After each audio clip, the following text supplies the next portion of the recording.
उद्धव जी महाराज वृंदावन गए। इधर देखिए सब लोग, ये बात सबको पता है कि उद्धव जी को भगवान ने भेजा था और कहा था कि उद्धव ब्रज बिसरत नाही, उद्धव मोहे ब्रज बिसरत नाही।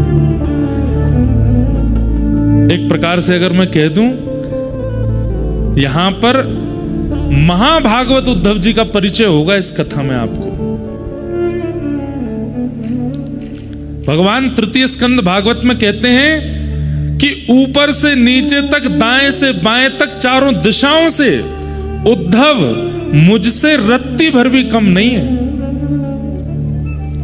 भगवान के 3 परम सखा हैं, सुदामा जी, अर्जुन और उद्धव, और इन तीनों में सबसे ज्यादा प्रिय ठाकुर जी को यदि कोई है तो वो उद्धव है। पर इन उद्धव जी का स्वरूप इतना गौड़ हो चुका है, ज्यादा लोग पहचानते नहीं। मेरा मन है कि इस कथा में मैं उद्धव जी को प्रकट कर दूं कि उद्धव जी हैं कौन। हमारे ब्रज वाले जानते हैं कि उद्धव जी कौन है, क्योंकि ब्रजवासियों के शिष्य हैं उद्धव, राधा रानी के शिष्य हैं उद्धव। सबसे पहला प्रश्न जो मेरे चित्त में आया, भगवान ने यदुवंशियों को शापित कराने के बाद जब अपनी लीला पूरी करने का मन बनाया तो उद्धव को बचा लिया। इधर देखिएगा, उद्धव को बचा लिया। कथा में 2-3 बार ये सुना चुका हूं पहले, पर नहीं सुनी हो तो सुन लो। जब यदुवंशियों को शाप लगा तो यदुवंशी सारे गए भगवान के पास और भगवान से जाकर के बोले कि हमारे कुल को शाप लगा है नाथ, अब हम क्या करें। तो भगवान ने समस्त यदुवंशियों को उपदेश देते हुए कहा, सोमनाथ जाओ। अच्छा, ये भी एक कड़ी है, हमारे पाठक परिवार ने 12 ज्योतिर्लिंग में कथा कराने का संकल्प लिया था और जिसकी पहली कथा सोमनाथ में हुई। उसके बाद गत वर्ष रामेश्वरम में हुई दिसंबर में। इस बार मन था कहां करें, केदारनाथ में तो व्यवस्थाएं इतनी व्यवस्थित हो नहीं पाती, तो केदारनाथ जी के भाव से बद्रीनाथ में हो रही है। कालांतर में कभी व्यवस्था बन जाएगी तो केदारनाथ भी करेंगे, पर हमारी अगले साल एक कथा है केदारनाथ में। एक वैष्णव है, वो सब व्यवस्था कर रहे हैं वहां पे। तो आज का जो प्रसंग है ये भी सोमनाथ से शुरू हुआ है, इसलिए सोमनाथ भगवान हमारी हर कथा में प्रथम कथा से ही वो विराजमान है। ये बात आप याद रखिएगा, उनकी उपस्थिति से ही कथाएं हो रही हैं सारी। तो भगवान ने कहा कि सोमनाथ जाइए और सोमनाथ में जाकर के यज्ञ कीजिए। और यज्ञ भी नहीं, भगवान ने वहां पर एक उपदेश देते हुए एक बहुत सुंदर बात कही कि लिखने वाली बात है ये। ठाकुर जी कहते हैं, जब कभी भी जीवन में बहुत संकट आ जाए तो व्यक्ति को क्या करना चाहिए। जब कभी भी जीवन में अति संकट आ जाए उस परिस्थिति में व्यक्ति को क्या करना चाहिए। तो वहां श्लोक है, भगवान कहते हैं व्यक्ति को जितना हो सके दान करना चाहिए। सावधानी से सुनिएगा। हमारे शरीर में कोई रोग बना है और अगर उस व्यक्ति को या तो वमन नहीं होता या फिर किसी भी रूप में अंदर से मल निकले ना, तो व्यक्ति की मृत्यु की पूरी संभावना बन जाती है। व्यक्ति के अगर मलमूत्र और भीतर की वस्तु बाहर निकलने के रास्ते बंद हो जाए, कितनी भी दवाई दे दी जाए, डॉक्टर यही प्रयास करेगा कैसे भी करके इनका मल स्वच्छ होना चाहिए, नहीं तो ये मर जाएंगे। ठीक वैसे ही भगवान यहां पर उपदेश देते हैं यदुवंशियों को, और यदुवंशियों से कहते हैं देखो जीवन में अति संकट जब आती है तब क्या करना चाहिए। बोले जितना संग्रहित धन है उसको व्यय करना प्रारंभ करो, दान करो, पुण्य करो, यज्ञ करो, अनुष्ठान करो। व्यक्ति दान पुण्य यज्ञ अनुष्ठान कब करता है? जब सब कुछ व्यवस्थित है, कोई दिक्कत नहीं है, सब बढ़िया चल रहा है, 1 नंबर चल रहा है बिजनेस, तब करें, कथा करा लो, यज्ञ कर लो, अनुष्ठान कर लो, ठीक है, तब भी करो। लेकिन यहां भगवान की वाणी है कि संकट जब जीवन में आवे तब प्रयास करो, जेब में जितना रखा उस समय और लगा कि बहुत बड़ा संकट आ गया, क्या करें, दान कर दो। अभी जेब में डालो, कितने हैं निकाल दो, कहीं से लाओ, कुछ दान पुण्य, इतना भी नहीं कि सब खत्म ही कर दो, पर कुछ दान करो। ठाकुर जी कहते हैं दान करते ही आप अनुभव करेंगे कि कुछ कुछ प्रतिशत जो आपका कष्ट है वो घटने लगेगा। क्यों? संग्रहित धन ही कष्ट का कारण बना है, और उसको जैसे ही आप दान करोगे ठीक हो जाता है। तो भगवान ने यदुवंशियों से कहा कि आप सब लोग सोमनाथ चलो, और सोमनाथ में जाकर के हम लोग यज्ञ करेंगे, दान करेंगे, और वहां सोमेश्वर महादेव से प्रार्थना करेंगे जिस प्रकार आपने चंद्रमा के शाप का हरण किया, यदुवंशियों के शाप का भी हरण करो। यदुवंशी सब खुश हो गए, वाह वाह वाह वाह वाह, चलो चलो चलो तैयारी करो। पर दूर बैठे उद्धव भगवान की ओर देख रहे थे, और भगवान की ओर देखते हुए कह रहे थे, बोले नाथ आप ये सब क्या कर रहे हैं, मैं सब समझ रहा हूं, क्यों? अरे द्वारिका में कितनी यदुवंशी हैं पता है? भगवान का कुल कितना बड़ा है? कहते हैं कि द्वारिका जब विराजमान थी उस समय द्वारिका के बच्चों को पढ़ाने के लिए, अनुमान लगाइएगा, 4 करोड़ अध्यापक हैं, और एक अध्यापक के नीचे 40 बच्चे पढ़ते हैं। अब बच्चों से हिसाब लगाओ कितने बच्चे हैं, कितने इनके माता पिता हैं, कितने इनके दादी दादा हैं, उससे अनुमान लगा लीजिए कि यदुवंश कितना बड़ा था। जो समुद्र में डूब चुकी द्वारिका वो छोटी नहीं थी, विशाल थी। इतने बृहद यदुवंश था कि ठाकुर जी को एक दिन चिंता हो गई, और ठाकुर जी एक दिन रुक्मणी जी से बोले मथुरा अच्छा था, व्रज अच्छा था। बोले क्यों? यहां कभी कोई उत्सव ही नहीं होता, कभी कोई मनोरथ ही नहीं होते, कभी कुछ होता ही नहीं है बढ़िया, द्वारिका जब से बनी है। तब एक दिन वसुदेव जी ने कन्हैया से कही, बोले लाला हमारो यदुवंश इतनो बड़ो है, इतनो बड़ो है, कभी कोई की मृत्यु है जाए, कभी कोई को जन्म है जाए, कभी हम सूतकन में रहे, कभी हम सोवरन में रहे, कब पता चली सूतक दूर भयो तो सोवर है गए, सोवर भयो तो सूतक है गए। अरे 3-3 सूतक चल रहे हैं एक साथ, क्यों? इतना बड़ा परिवार है। भगवान बोले करता हूं इसका निधान, और भगवान ने सूतक, सोवर, पातक आदि सब लोगों को बुलाया, उनमें शाप भी आया, और सबसे भगवान ने कहा देखो तुम लोग किसके लिए बने हो? लोग किसके लिए बने हैं? मानवों के ऊपर चढ़ने के लिए बने। बोले मानवों के ऊपर ब्रह्मा ने बनाई हुई जो सृष्टि है वहां जाकर के आक्रमण करो। ये भूमि द्वारिका की ब्रह्मा ने नहीं बनाई, ये भूमि तो विश्वकर्मा ने बनाई है, इसलिए यहां आप आकर के विघ्न मत डालो।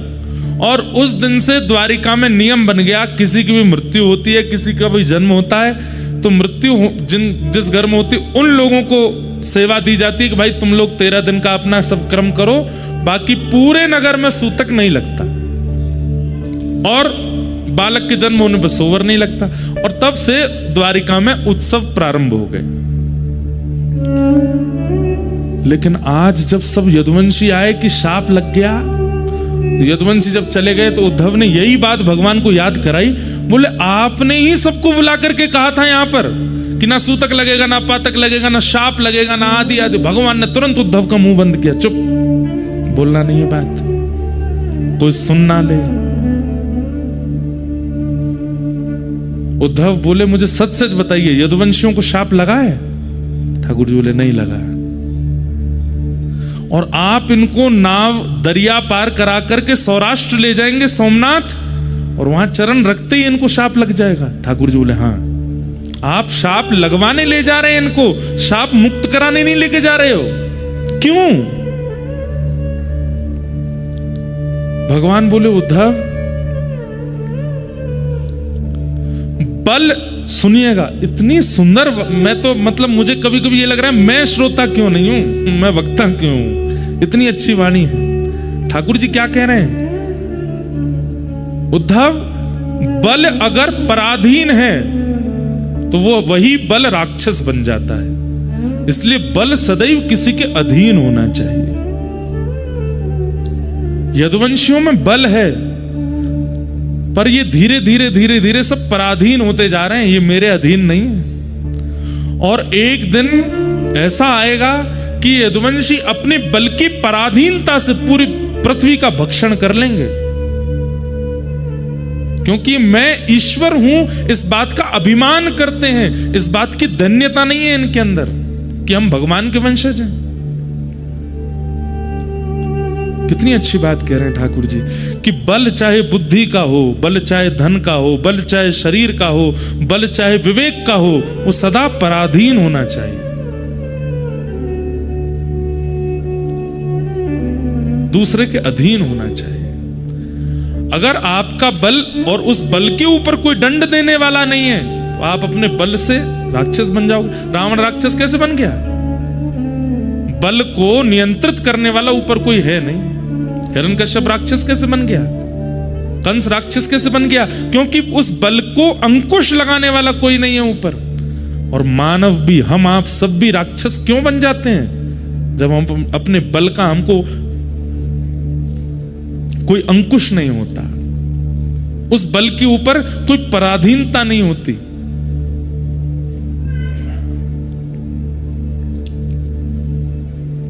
भगवान बोले इसलिए यदुवंशियों का नाश होना जरूरी है उद्धव,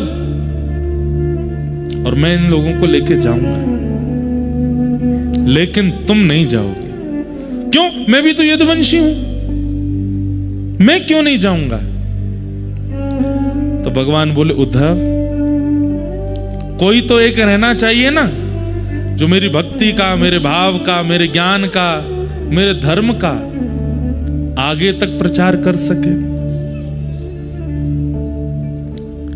और फिर इसी विषय को ठाकुर जी यहां उद्धव के चित्त में विरक्ति आवे, भक्ति आवे, त्याग आवे। और वो कैसे आएगा? उद्धव यहां प्रश्न करता जा रहा है और ठाकुर जी उसको उत्तर देते जा रहे हैं। वही उद्धव कृष्ण संवाद है। अब हम चलते हैं, ये मध्य का भाग छोड़ दिया मैंने, जो उद्धव कृष्ण संवाद है। भूमिका प्रारंभ की बता दी कि उद्धव कृष्ण संवाद प्रारंभ कहां से होता है, कि उद्धव चरणों में बैठा है और चरणों में बैठ करके कह रहा है कि आप मुझे छोड़ करके क्यों जा रहे हैं? मुझे भी शाप क्यों नहीं लगवा रहे हैं? मेरा पूरा परिवार है, मैं भी यदुवंशी हूं, आप मेरे भाई हैं, ये सब मेरे चाचा ताऊ सब मेरे हैं, मुझे भी अपने साथ ले जाइए, मुझे अकेला क्यों छोड़ के जा रहे हैं? इसी ज्ञान का उपदेश देने के लिए ठाकुर जी अब यहां उद्धव को उद्धव गीता सुनाएंगे और उद्धव धीरे धीरे प्रश्न करेंगे और ठाकुर जी उनको बताएंगे। अब चलते हैं इसके अंत में। अंत में क्या होगा? जैसे उद्धव का ज्ञान पक्ष पूर्ण हो जाएगा, भगवान उद्धव को आज्ञा करते हैं, क्या उद्धव, अब मेरे जाति द्वारिका डूब जाएगी, तुम कहां जाओगे? उद्धव जी के मन में आया कि मुझे एक ही जगह भेज सकते हैं, ये कहां? वृंदावन। क्योंकि मैं शाम तक की कह के गया था इनसे कि मैं शाम को आ जाऊंगा, और 6 महीने तक उद्धव नहीं आए थे लौट करके। और उद्धव जी ने वहां पर झोली फैला करके मांगा भी था, आशा महो चरण रेणुज श्याम हम श्याम वृंदावने किमपि गुलमलतोषधीनाम।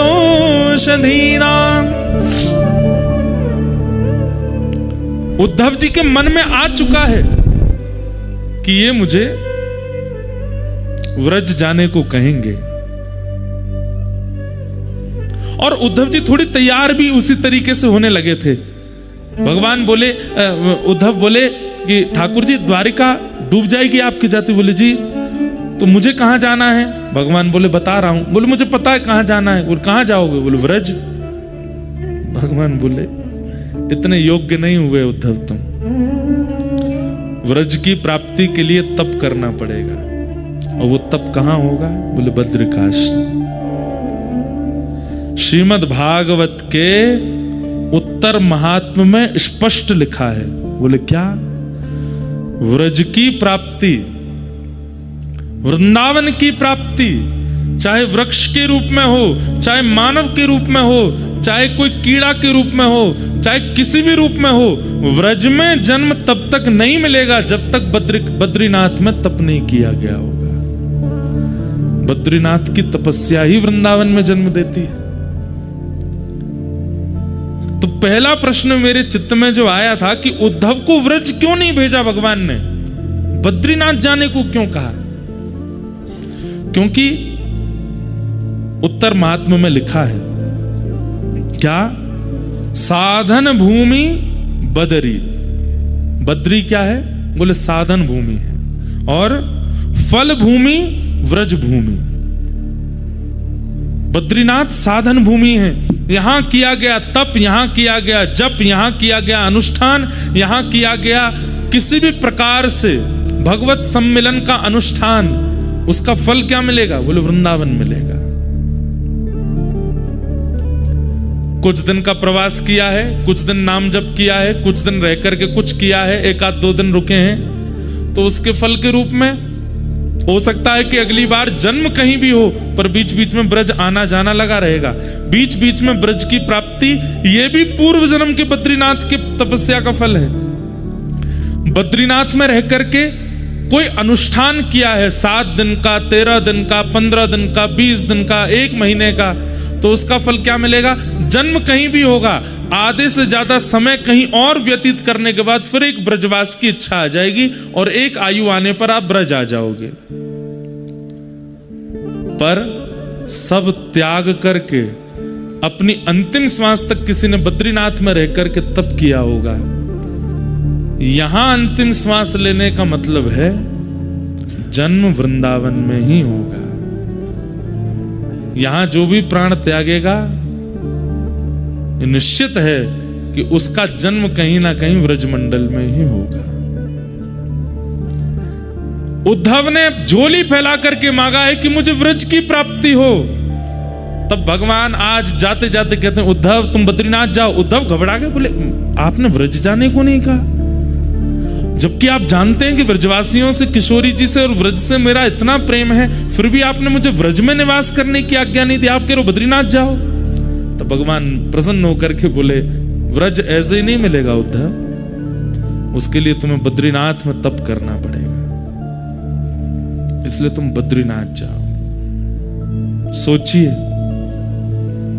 ये बात बोलने में आपको कैसा सुनने में लगा मुझे तो नहीं पता, पर कहते कहते मेरे तो रोंगटे खड़े हुए कि मेरा जन्म व्रज का है, और ये मेरे कौन से जन्म के तप का फल है, इसलिए बद्रिकाश्रम इतना प्रिय लगता होगा। और एक और बात, जरूरी नहीं है व्रज में जन्म लेने वाला हर व्यक्ति बद्रीनाथ में तप करके गया होगा, क्योंकि व्रज में जन्म लेकर के व्रज को ही नहीं जानता ऐसा व्यक्ति का व्रज में जन्म लेने का कोई अभिप्राय नहीं। पर व्रज में जन्म लेकर के व्रज की महिमा जाने, रज की महिमा जाने, किशोरी जी की महिमा जाने, ठाकुर जी की महिमा जाने, यमुना जी की महिमा जाने, समझो वो पूर्व से बद्रीनाथ में तप करके आया है, तभी उसको व्रज मिला है। तो यहां एक रात्रि भी आप रुकते हैं, अगले जन्म में कम से कम वो 10 रात्रियों के रूप में व्रज की प्राप्ति होगी। यहां जितना लंबा समय, एक हमारे पंडित जी हैं वो तो 6 महीना धरती पर रहते हैं, मतलब नीचे रहते हैं, और 6 महीने यहां रहते हैं, ऐसा तप करते हैं, और उनको साक्षात शंख चक्र गदा पद्मधारी नारायण के दर्शन हुए इसी बद्रीनाथ में। तो जो पहला प्रश्न मेरे मन में था कि उद्धव को वृंदावन क्यों नहीं भेजा, उसका समाधान आज मिला। क्यों? क्योंकि सीधे वृंदावन ठाकुर जी कह रहे हैं ऐसे नहीं मिलेगा, वाकई नहीं तो व्रज में बद्रीनाथ में तप करना पड़ेगा। नारायण क्यों बैठे यहां तप में, उसके पीछे भी 2 कारण हैं, बहुत सावधानी से सुनिएगा। जगत नियंता जगदाधार परमात्मा को क्या आवश्यकता है तप में बैठने की? वो तप में क्यों बैठे हैं? तपस्या वो करता है जिसको कुछ चाहिए हो, या तपस्या वो करता है जो भगवत दर्शन करना चाहता हो। स्वयं भगवान है, स्वयं सर्वसमर्थ हैं, जिनकी भ्रगुटी टेढ़ी होने पर पर्वत बन जाते हैं, जिनके मुस्कुरा जाने पर समुद्र में लहरें आ जाती हैं, जिनके क्रोध हो जाने पर भूमि बीच से फट जाती है और नूतन प्रलय हो जाता है, उन परमात्मा को तप में बैठने की क्या आवश्यकता है? दो कारण। पहला कारण,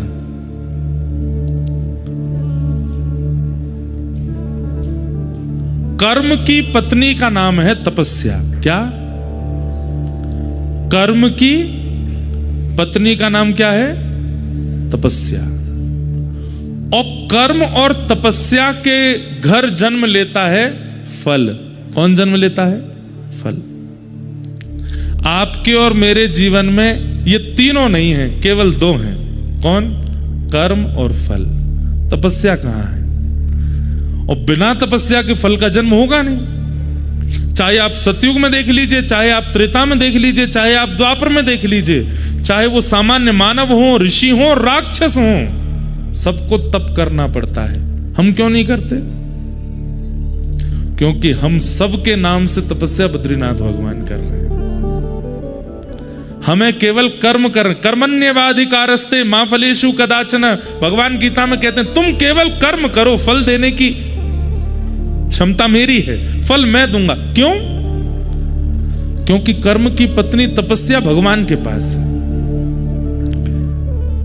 प्राचीन काल में, अन्य युगों में बिना तपस्या किए कर्म का फल नहीं मिलता था, लेकिन कलिकाल में व्यक्ति कर्म करता और उसको फल की प्राप्ति हो जाती है। कैसे?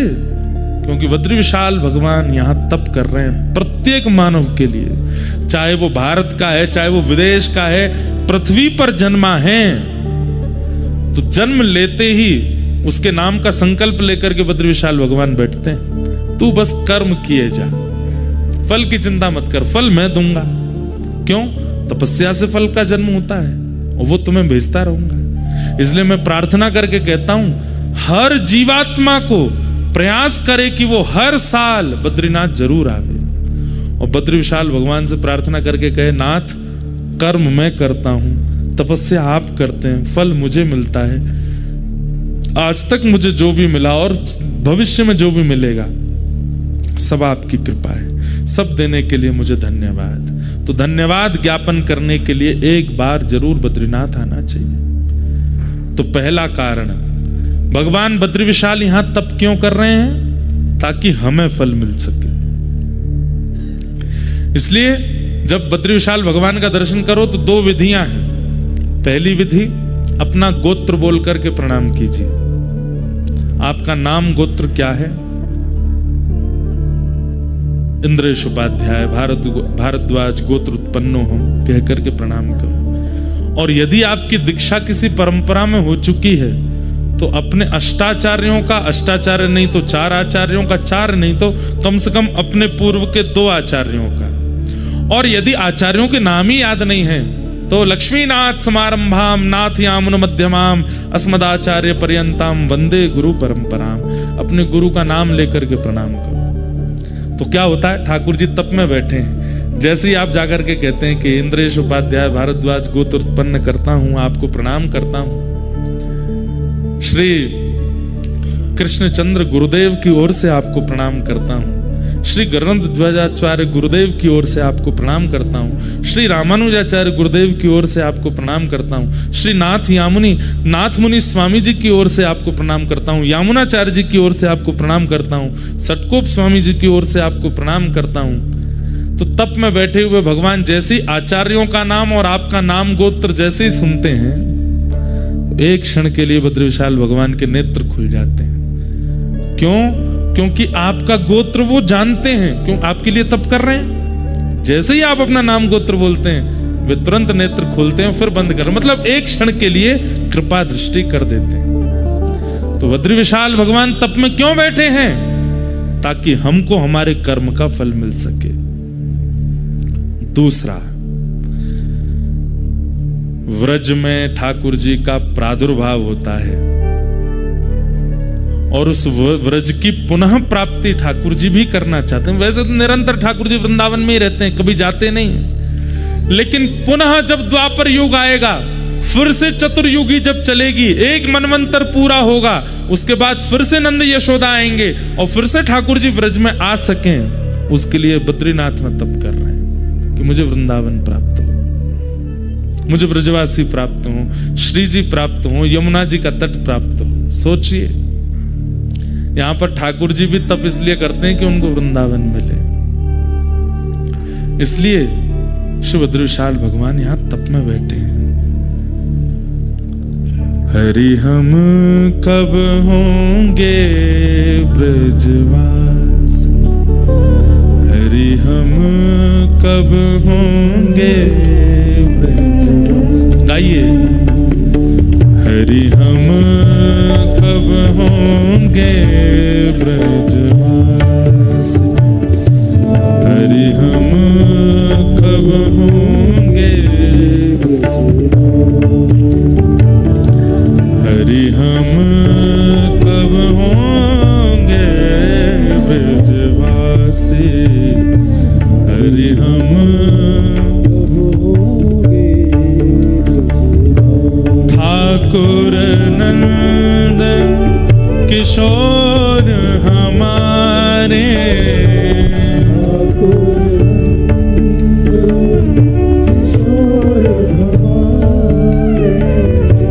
ठाकुर नंद किशोर हमारे, ठाकुर नंद किशोर हमारे, और ठकुरानी राधा से, ओ ठकुरानी। गाइए, हरि हम कब होंगे ब्रजवासी, हरि हम कब होंगे। ये पद तो नित्य बद्रीविशाल भगवान के सामने गाने वाला है।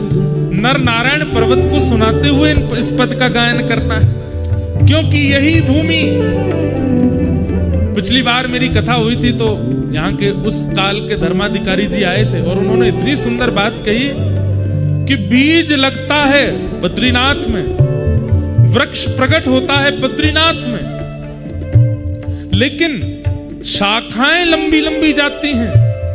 कुछ द्वारिका की ओर गई, कुछ जगन्नाथपुरी की ओर गई, कुछ दक्षिण की ओर गई, लेकिन जिस शाखा में फल लगता है वो शाखा जाती है ब्रजमंडल की ओर, जिसमें फल लगता है, जिस फल में क्षुधा निवृत्ति की स्थिति भी है, रस भी है, स्वाद भी है, वो फल तो व्रज में जाकर के प्रकट होता है, पर उसका बीज बोया यहीं जाता है। बंधुओं, वृंदावन की पहचान पूरे विश्व को किसने कराई? श्रीमद् भागवत। और वो भागवत कहां प्रकट हुई? यहीं, बीज यहीं बोया गया था, लेकिन वो विशाल वृक्ष प्रकट होकर के डाल पहुंची कहां? वृंदावन में। भागवत के सबसे ज्यादा वक्ता कहां है? भागवत के सबसे ज्यादा वक्ता वृंदावन में, भागवत कथा सबसे ज्यादा वृंदावन में। श्रीमद् भागवत जी का पठन पाठन कराने वाले विद्यालय भी सारे वृंदावन में, जबकि भागवत जी का विद्यालय यहां होना चाहिए, ये जन्म स्थान है। नहीं, सब इंटरकनेक्टेड हैं। बद्रीनाथ का एक ही फल है कि वृंदावन की प्राप्ति होती है। इसलिए ये पद तो बद्रीविशाल भगवान के सामने गाना है। हरि हम कब होंगे ब्रजवासी, हरि हम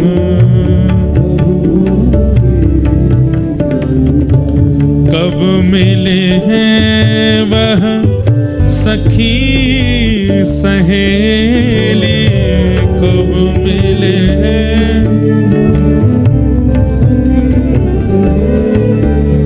ओ कब मिले हैं वह सखी सहेली, कब मिले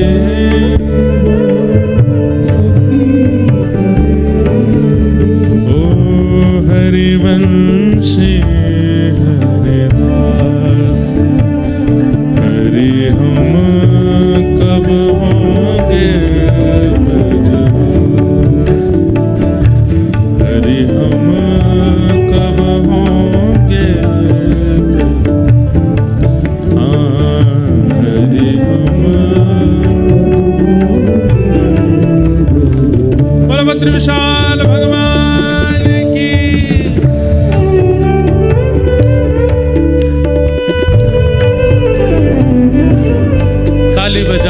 गर्मी लगेगी थोड़ी।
पीछे पूरा ब्रह्मांड भागता है, जिस संपत्ति के पीछे पूरा ब्रह्मांड भागता है, वो वैभव और संपत्ति भी वृंदावन की लालसा करते हैं कि अरे भैया करोड़पति बन गए, अब हमको जाके कहां व्यय करोगे, वृंदावन में करो।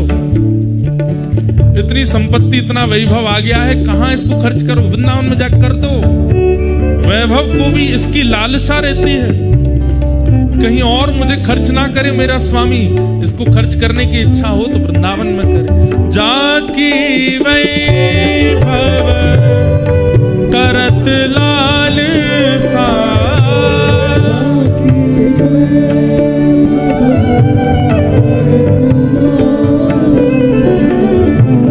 करमीत कमलासी,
करत लालसा, कर मीत कमला से, हरि हम कब होंगे व्रजवासी।